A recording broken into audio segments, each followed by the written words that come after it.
শাহজাহানপুর উপজেলার ভারুই গ্রামে ভোক্তার অভিযানে দেখা গেল এমনই চমকপ্রদ ঘটনা।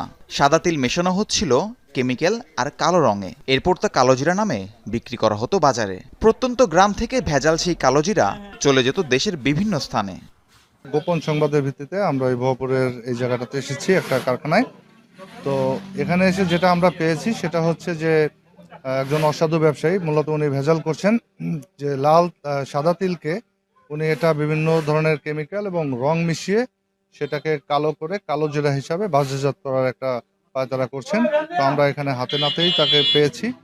প্রশাসনের চোখ ফাঁকি দিয়ে দিনের পর দিন এই অপকর্ম করে আসছিলেন হাসমত আলী। ভোক্তার অভিযানে ধরা পড়ে তিনি জানান, বিদেশ থেকে দেশে ফিরে শুরু করেন এই প্রতারণা।